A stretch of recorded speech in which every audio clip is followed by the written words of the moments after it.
Magandang oras, magandang araw mga kababayan, mga ka-Golden Boy. Ang ating bigyan ng reaksyon ngayon ay itong pahayag ng China sa Japan na putulan niya ng liig itong bagong Prime Minister ng Japan na si Takaichi, babae.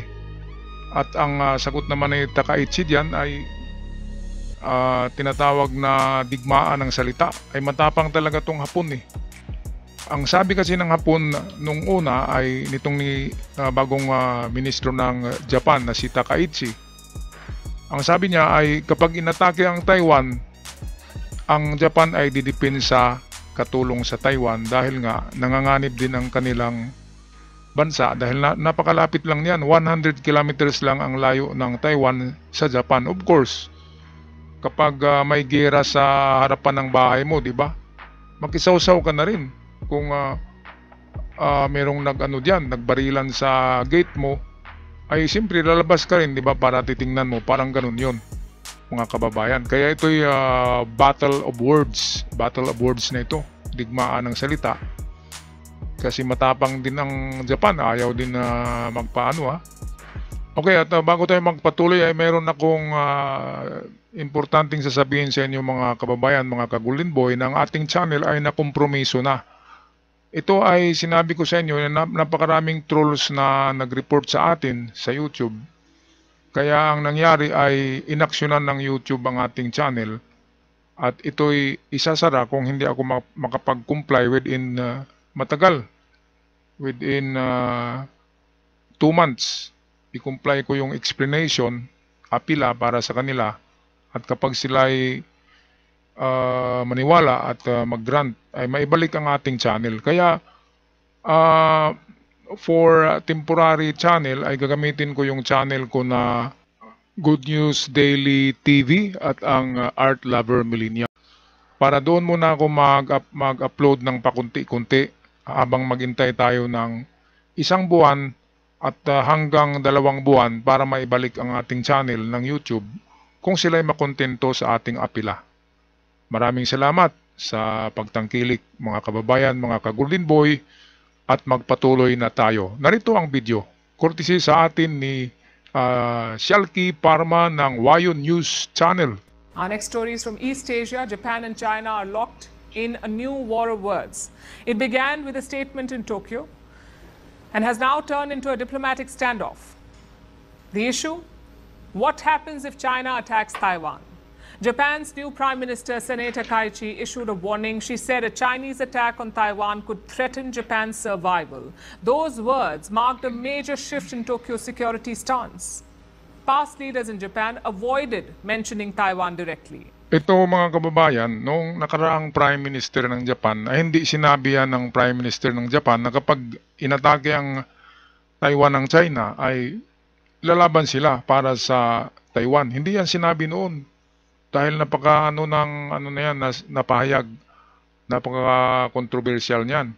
At marami ang hindi magkagusto ng mga Hapon na sila tutulong sa Taiwan. Pero in practical way, kapag tingnan talaga natin, di ba, kapag mayroong nagsuntukan sa gate mo, sa harapan ng bahay mo, anong gagawin mo? Idi awatin mo. At kung hindi paawat, di ba, alangan naman na ikaw yung magpabugbog. Di ba mga kababayan? So ganun yun, matapang tong Prime Minister na babae ngayon ng Japan na si Takaichi.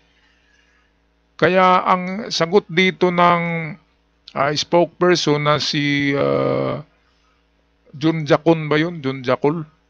Ay sabi niya, putulan daw niya ng liig gilitan ng liig si Takaichi, ang Prime Minister. Kaya grabe, nagagalit ang mga Hapon ito. At humingi sila ng explanation sa China bakit ganun yung sagot na wala talagang mga modo ang China. Sabihin ba naman na cut off her neck, putulin yung liig Sabi ng spokesperson ng China na si Jun Jakun, mga kababayan. Kaya dito makikita natin ano talaga ang ugali ng China. Okay, patuloy tayo dito sa hiram natin na video from Wayon News. Shalky Parma. But Prime Minister Takaichi chose to spell it out.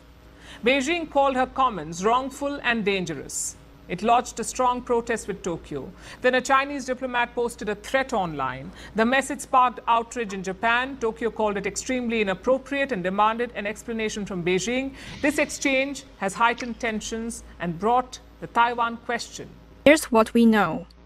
Takaichi was asked by an opposition lawmaker in parliament about, quote, survival-threatening situations, a legal term that allows Japan's premiers to deploy the country's self-defense forces. In response, she gave an example that an attempt to bring Taiwan completely under the control of Beijing, using battleships and military force, could constitute such a situation. She later added that an attack on U.S. warships sent to break any Chinese blockade on Taiwan could require Tokyo to intervene militarily to defend itself and its ally. Ayan, so yan yung sinabi ko.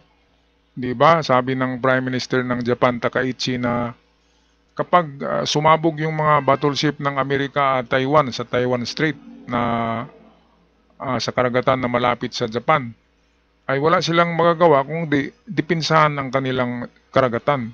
Di ba? Alangan naman na ang Japan ay ang pasabugin niya ay ang mga barko ng Taiwan at Amerika. Siyempre yung puntiryahin niya ay barko ng China.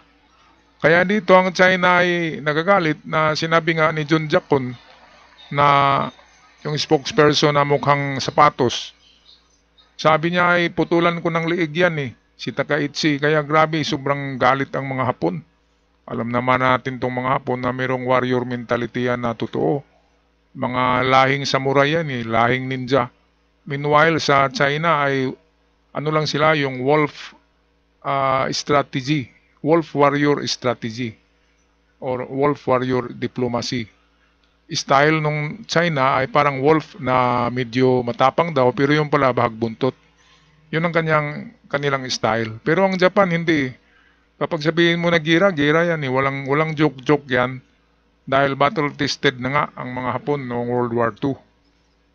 Mantakin natin na buong Asia Pacific ay tinalo ng Japan. Kung hindi lang dumating ang Amerika ay wala na. Talo lahat sa Asia Pacific. Ganon kagaling ang Japan sa giyera. At ganon sila kalakas kahit na maliit na bansa. Mga kababayan. Okay, patuloy tayo dito sa video. Takaichi's remarks triggered a threatening post from a Chinese diplomat in Japan, which wrote, quote, the dirty head that sticks itself in must be cut off. A Chinese Foreign Ministry spokesperson said Beijing lodged a formal protest against what it said was blatant interference in its internal affairs. Taiwan called the Chinese diplomat's remarks toward Takaichi disrespectful and impolite. Responding to China's protest, Japan said it understands and respects Beijing's position on Taiwan. Okay, so ito yung pahayag ng Japan na alam nila ang posisyon ng China ng Beijing sa Taiwan. Pero kapag doon sila nagpapasabog sa bakuran ng Japan, ay talagang aaksyon ang Japan. Ano pa naman ang gagawin ng Japan, di ba?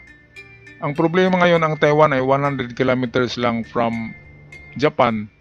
Kaya pag may sasabog dyan sa 100 kilometers, ay talagang maapektuhan na ang Japan yan.